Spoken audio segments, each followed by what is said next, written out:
I don't think that the people, the very, very, very few people who are fortunate enough to hang on to gold and silver through all of this will have to really be concerned or fear confiscation. And do I think you would be able to turn it in? Probably your gold.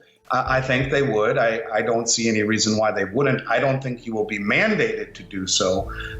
And we've talked about this before. If they wanted to embark upon getting a whole bunch of gold and silver, they could just simply nationalize the ETFs, GLD and SLV. You got the second largest holdings of silver in the world, the iTrust, Silver Trust, held by JP Morgan, the biggest crook on the block. And you got HSBC being the custodian for GLD and the third or fourth or fifth largest stockpile of gold in the world, which would enable these people to, the central planners, to take a whole bunch of gold and silver without breaking laws or infringing civil liberties. And the very few people, the pimple on the elephant, who hung on to their gold and silver, if I had to guess, there would be the ability for them to deposit their gold, probably. But here again, I don't know. And I think it's a good problem to contemplate, better than having all of your assets in dollars that are destined to ultimately go to zero. So, or become worth much less. I think that person's guess is as good as mine. But if I were going to guess, I would say, yeah, they probably would allow you to convert your gold into currency, the new currency of the realm, the new central bank digital currency. Well, SLV and PSLV are apples and oranges. Because SLV is a ETF, it's a proxy. And when you sell it, you're actually taxed as if you sold physical bullion at the 28% collectible capital gains rate. The biggest reason, if you're going to own paper shares, that I prefer PSLV to SLV, there are a few. Number one, it's run by Sprott, and in the world of paper, to me, they're by far the most trustworthy. It's held at the Royal Canadian Mint. You can say what you want about the Royal Canadian Mint. It is, to me, better than being administrated by JP Morgan, held at God knows where. But the biggest selling reason for it in terms of taxation is that PSLV is what's called a closed-end fund. So it's taxed at the regular capital gains rate, not the rate of 28% collectible. And the last reason is the redemption. You as an investor can never take money out of SLV unless you have an extremely large, what they call a basket. And I don't know how many millions of ounces that is. It's a lot. But at PSLV, it is backed by physical silver and you can redeem it. However, I do believe the minimum redemption in PSLV is 10 1,000 ounce bars. No choices other than 10 1,000 ounce COMEX bars. So you have to be able to redeem 10,000 ounces in bar form. But it's a closed-end fund, meaning you will be taxed at the capital gains rate rather than the ETF rate, which is taxed at the collectible capital gains rate of 28%. I think anyone that does several transactions of $95, $600, $700, $800 is far more likely to be investigated or flagged or triggered than someone who makes a large purchase all at once legitimately. When you pay by check or by wire or by ACH or even by crypto, I mean, there's no reporting by the dealer. None, zero, zilch.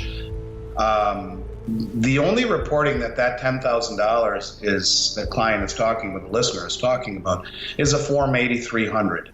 The Form 8300 is if you went to Golf Galaxy and bought your entire family of 6 children all new, brand new golf clubs, shoes, and outfit, and it came to $10,100. And you paid with $100 bills, the manager at Golf Galaxy is going to come out and give you a Form 8300. If you go to a Ford dealership and the car is $65,000 and you write a check for $54,000 and give them $12,000 in cash, you're going to get a Form 8300. But if you gave him $9,900 and actually it's exactly $10,000, or call it $9,999, then there would be no Form 8300. That has nothing to do with precious metals. That is a law where in the United States, if you pay in any retail capacity more than $10,000 in cash, and it's more than, it's not $10,000, it's $10,001 in cash, then that institution is by law supposed to give you a Form 8300, and it would say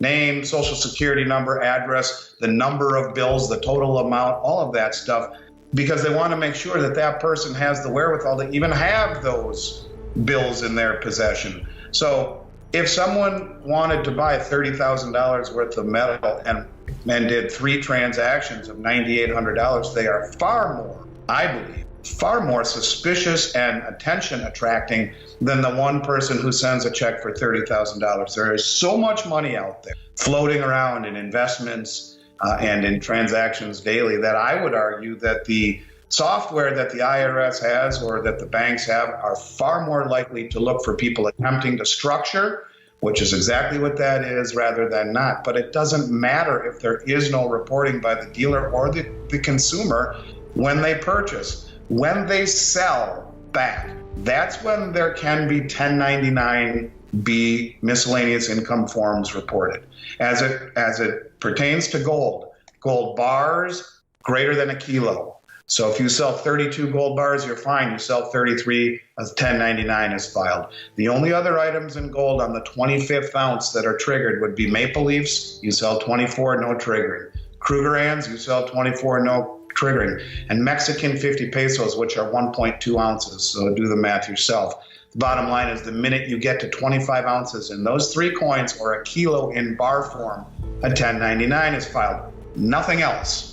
No matter what you sell, eagles, buffaloes, old coins, Philharmonics, pandas, you name it, keep going, no reporting.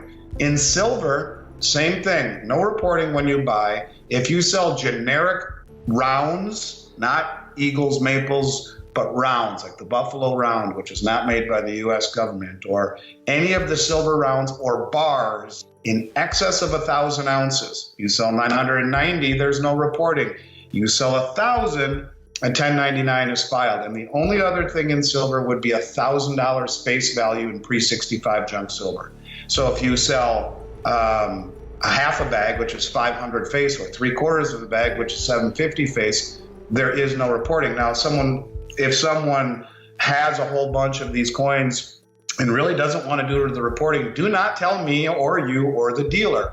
Don't say I'm sitting on 700 gold maple leafs and I'm not going to report it, so I'm going to sell 24 at a time. That's not how you do it. You sell 24 and you call back whenever you want on a different transaction and sell another 20 or 23 or 24. You can do that if you want, and there's no reporting. And that's your own prerogative. But the point of it is simply this. When you buy precious metals, if you pay with a check, a wire, cryptocurrency, or an ACH, there is zero dealer reporting. And it's only those items at those amounts on sellback that trigger it. So if someone had $100 million worth of gold eagles and 50 million worth of silver maple leafs and 10 million worth of Philharmonics, they could sell all of it at once and get a wire to their bank account, and there is zero reporting. Hope that makes sense.